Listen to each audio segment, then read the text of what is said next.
I'm Liaqat Ali. I'm a dermatopathologist at Pinkus Dermatopathology in Monroe, Michigan. I have an affiliated attachment appointment at Wayne State University Department of Dermatology. And we're interviewing today Dr. Rajiv Patel, who is an associate professor of dermatology and pathology at University of Michigan, and he's currently the director of Bone and Soft Tissue Pathology Fellowship. Please welcome to the program, Dr. Patel. Thanks. Great to be here. We wanted to know how did you develop interest in soft tissue pathology? Well, actually, my first sort of mentor in the field was a guy named Phil Allen in Australia. So I went to medical school in Australia at Flinders University in Adelaide, and I had been thinking about going into pathology, and I rotated through the pathology department at Flinders Uni, and there was this guy Phil Allen who trained with Enzinger actually at the AFIP, and he was sort of the Australasian soft tissue guy, and I got to like him, and he sort of was my first professional guy who was involved in bone and soft tissue stuff. He mainly did soft tissue. But yeah, it got me interested in that. And then the next step was sort of serendipitous, because I went to the Cleveland Clinic to train, because I'm from Cleveland, go Indians. That was the only place I applied. And a guy named Bob Petrus was a GI pathologist there. He was the AP chair, and he hired me. And at the time, the education director was John Goldblum, who's a very well-known soft tissue and GI pathologist. And he was and that was totally serendipitous. I didn't know that he was there and that he wrote the book with Sharon Weiss and all of this good stuff. And it was just awesome signing out with him, and I learned a lot of stuff from him. And ended up looking at all his consults. We did a lot of projects together. And then he sort of recommended me to go train with Sharon Weiss, and I went to Emory and did that. And so that's kind of the evolution of my, And Andrew Fulp was there too with Sharon Weiss at the time, so I got to learn from both of them, and that was really great. Wonderful. So you're being surrounded by great mentors, and that's the way to go. I've been pretty lucky. That's how it should be. That's really amazing that you've set an example for the younger people to come and follow the footsteps. So let's talk about some of the practical stuff in the soft tissue pathology. Do you recommend any basic immunohistochemical panels in terms of when you get the soft tissue case, particularly when you're on a skin service? Well, so it's sort of directed by the type of tumor you're looking at, right? But I would say the most basic panel that you should do on any soft tissue tumor that you haven't yet classified is probably an S100 protein and a broad spectrum cytokeratin like an A1, A3, or I like MNF116. That's kind of like the bare bones. You got to do that at least. And then you're sort of directed by the cellular morphology. If it's an epithelial tumor, you might want to have more keratins in there. But I would say S100 and a broad spectrum cytokeratin is the bare bones, and then I usually add a smooth muscle actin, a desmin, and a CD34. That's kind of the basic panel for spindle to pleomorphic to epithelioid tumors. Round cell tumors would be a little bit different, but I would still do a cytokeratin and an S100, but then CD99 would be needed in that differential. Sure. So it sort of depends, right? But probably the stains I order the most are S100, SMA, desmin, and CD34. And CD34 is a really good one because if it's CD34 positive, it's pretty much not going to be melanoma, and it's not going to be carcinoma. So it's a good way to rule out a lot of stuff, actually. So that's kind of the basic sort of panel. But so tell us about what kind of consults you get on a soft tissue service, from an outside private laboratories. Are you talking about skin specific soft tissue tumors? Yes. Well, I'd have to say that dermatofibromas, I call them like the hero with 1,000 faces, because there are so many different variants of dermatofibromas. And one of the biggest ones I get is probably, rule out DFSP. When you get some CD34 staining in a spindle cell tumor in the skin, everybody thinks it's automatically a DFSP, and that's not the case. Right. So it's usually cellular DF versus DFSP is probably one of the big ones. What else? Atypical vascular tumors in previously irradiated skin is another big one that we get a lot. Which can be quite painful. I can imagine that, because we have sent quite a few cases to you as well with the same scenario, and definitely. How is the academic setup actually helps you nail down the right diagnosis? Because sometimes we see in the private laboratory you don't have a part of the picture to put it together with the histology. Right. While you at the tertiary care center, you have an advantage of that. How much? Sometimes. So how is that helpful, putting the puzzles together for getting to the right endpoint? Well, I think soft tissue tumor pathology is, the clinical pathology correlation they have to do is very similar to inflammatory skin disorders, right? Because in general, like the sarcomas, for instance, there's not a lot of overlap between childhood sarcomas and adult sarcomas. So, the bare minimum information you need to have is the age of the patient, the location. Pretty much everything comes in as a cyst, rule out cyst or something like that. So the clinical history often is not that helpful unless you have rapid growth or something like that, which is, But they're benign things that grow very rapidly too. So right. I would say in soft tissue tumor pathology, still telling benign from malignant is still the hardest job. I agree with that. So radiology helps when you're there on the It does help with certain tumors. I mean, for instance, bone tumors. Plain X-rays for bone tumors are very, very important. But I would say imaging has a role too in soft tissue tumor pathology. Like myxofibrosarcomas, that's an extremity tumor in elderly patients, but it can often present superficially. It can be very extensive and spread into the skin, and it can look very low grade, up high in the skin, and so sometimes those things are called spindle cell lipomas and stuff like that. But if you have imaging, you will see the extent of that tumor is well beyond, what a spindle cell lipoma should be, and so in those instances it's helpful as well. Right. So how do you see the involvement of the molecular pathology in doing the molecular markers? How often do you use it for certain kind of tumors? Well, so there are two broad categories of sarcomas. Basically, they're the translocation-associated sarcomas that tend to have monomorphic morphology. Round cell tumors, rhabdos, Ewings. They have one cell type, and then there's the tumors with complex karyotypes like pleomorphic undifferentiated sarcoma or MFH. They have many genetic abnormalities, and not any one of them is, might not be the driver. So there are two broad groups, and for the translocation-associated tumors, we definitely have to have often molecular confirmation of that diagnosis. So we usually use FISH, break-apart probes are really good, because often you can use one probe for multiple tumors, like an EWS FISH probe will work on several different sarcomas, so it's kind of like cost effective to have that, as opposed to having PCR. We have specific transcripts that you have to go after. So, but a lot of things are H&E diagnosis. We don't really need to have molecular confirmation. But the patient's going to be in clinical trials or things like that. Oftentimes they want molecular confirmation of the diagnosis before they enter them in trials and things like that. That makes sense, yes. Yeah. So how, like for example, in this world, when you're practicing dermatopathology and soft tissue pathology, I'm sure being an expert in soft tissue pathology service, how often you're involved in any of the medical legal cases, or what kind of medical legal cases you actually get for the opinion, so that So probably the two biggest problematic areas, well, one is not a sarcoma at all, but it comes up a lot, is desmoplastic melanomas. So desmos can look like, nerve sheath tumors and all this sort of stuff. So that is a problematic area that actually the soft tissue tumor people see a lot, because people don't realize that they're desmos.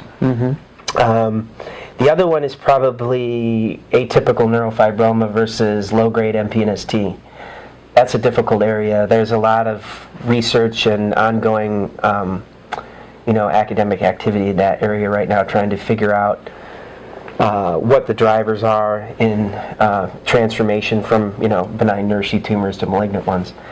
So that's a problematic area. The other thing is atypical vascular lesions and irradiated skin. We get a lot of those too.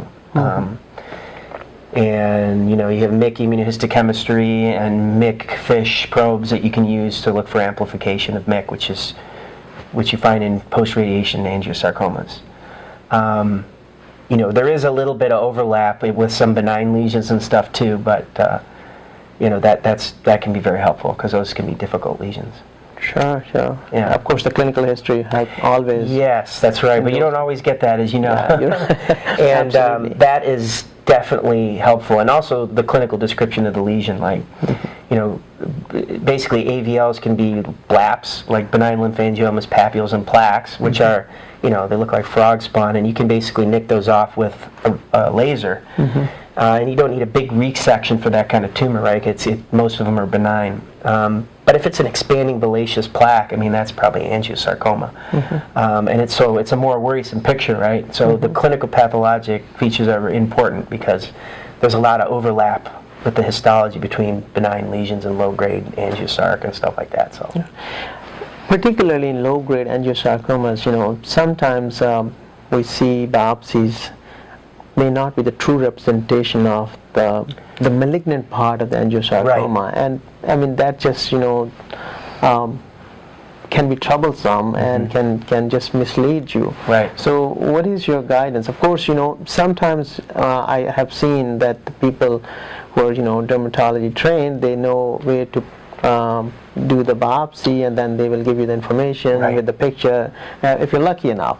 Sometimes in a broad speaking, I would say you get the biopsies from some family practitioners, some other people, then you just how do you deal those kind of situations? Well, unfortunately you got to pick up the phone sometimes and really hunt the stuff down, and that is a particular area where sometimes you want to pick up the phone and call a clinician to ask those specific poignant questions. Where did you do the biopsy? What does the lesion look like? And nowadays everybody's got cell phones and they can snap pictures and do things in the clinic.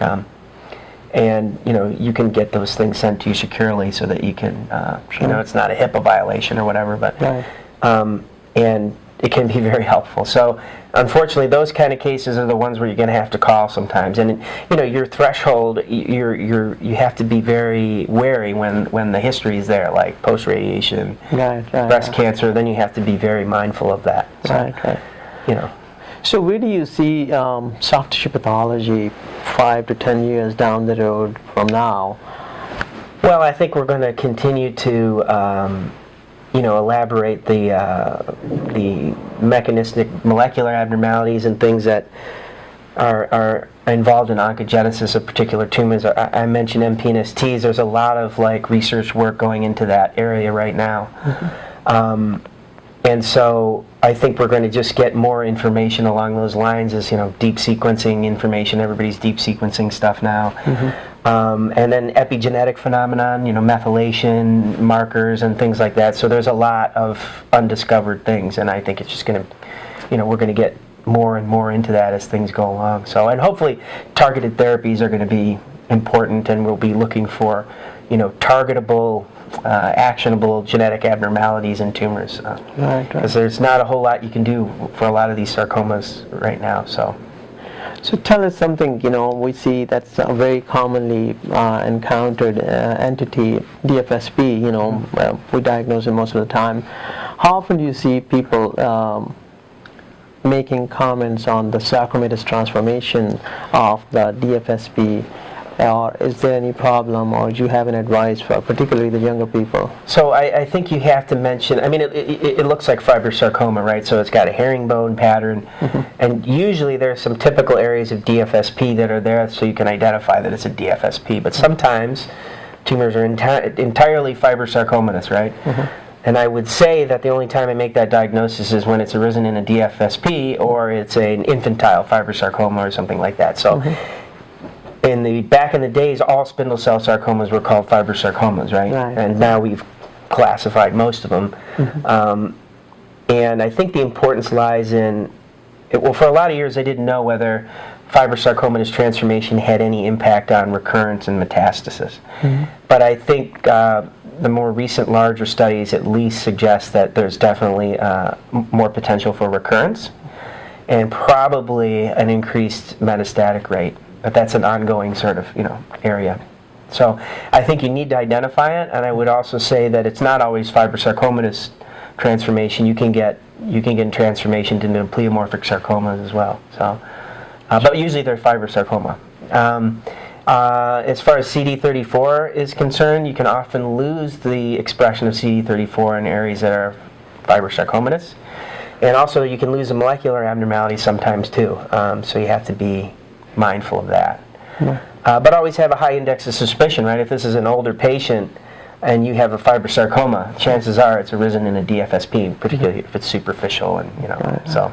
I guess it may be retrospectively easy when you have an excision specimen and you're lucky enough to see the classic DFSP-like pattern somewhere, and then you see the sarcomatous transformation somewhere, so that is always definitely helpful. But not always, Correct. In those scenarios, you get the cases when it's already, the whole lesion is sarcomatous. Yeah, we had a case in the sarcoma tumor board. This patient had like metastatic fibrosarcoma everywhere.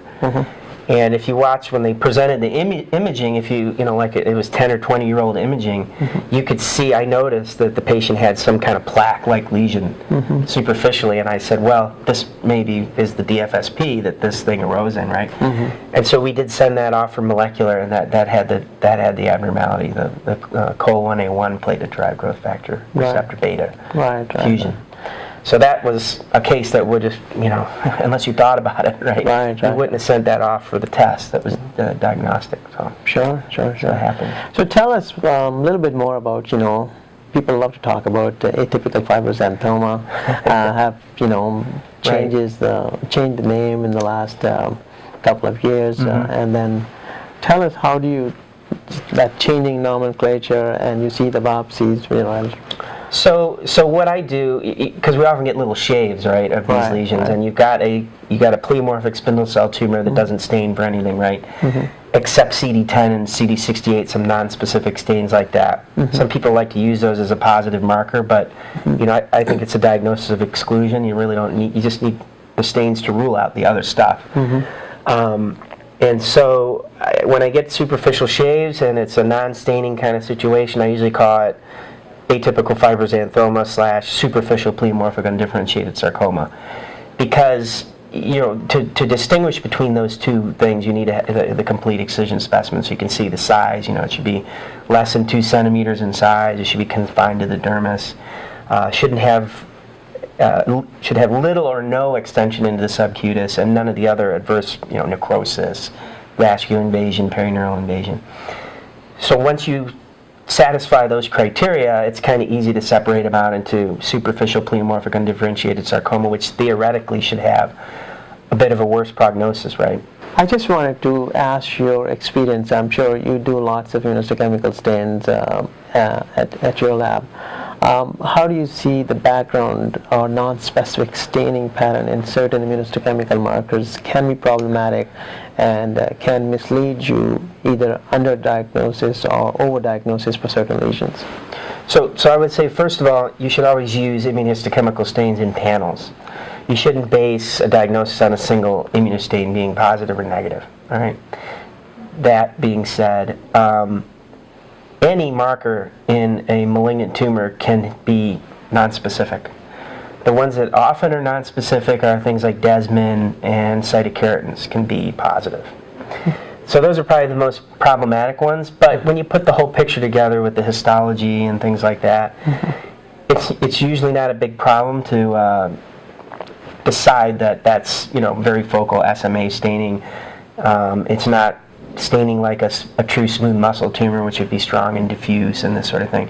So you have to put all the all the pieces of the puzzle together, right, to make your decision on that. I mean, I've seen things that have been really keratin positive, and I'm just not going to call it cancer or carcinoma because, you know, it looks like it's a Ewing's tumor or something like that, right? So, you know, epithelial vascular tumors can be very keratin positive, you know.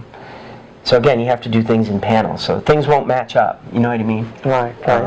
So any word about... oh, and I would say one other thing is that doing more than one stain for a particular line of differentiation, like for vascular tumors, I usually do 2 markers. It'll be CD31, which is kind of non-specific. It can stain macrophages and an ERG, so you do look at them together and compare, right? So this 31 is really positive, but there are a lot of macrophages. The ERG is going to be negative. So you do that with cytokeratins too. You can use more than one keratin, that kind of stuff. So that's helpful doing things in pairs like that. Right. No, that's a wonderful advice. Thank you. We want to talk about dermal leiomyosarcomas. Do you see any propensity for them to metastasize? So as far as dermal smooth muscle tumors are concerned, you know, the silhouette's important. If it's kind of infiltrative, it's probably a pilar leiomyoma or leiomyosarcoma.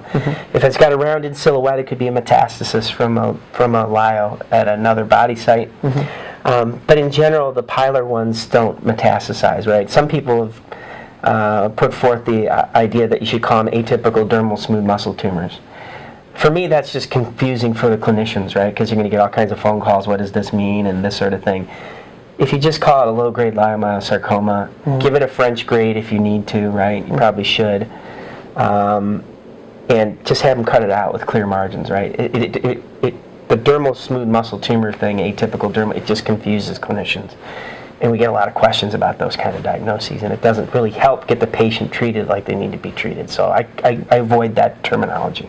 Sure. I use the old terminology, so. Sure.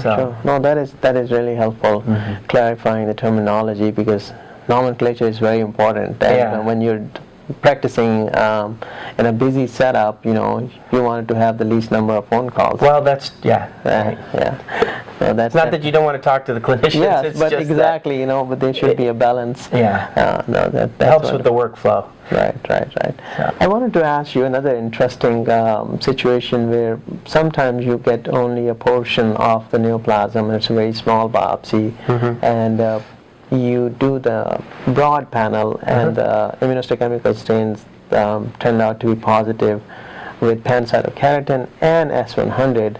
So, any words with that? So I would say that I would tend to trust the S100 more than the cytokeratin because you know, I've seen cytokeratins do a lot of spurious kind of things. And the pattern of staining would be important. You know, is it strong and diffuse for both markers? Is it focal?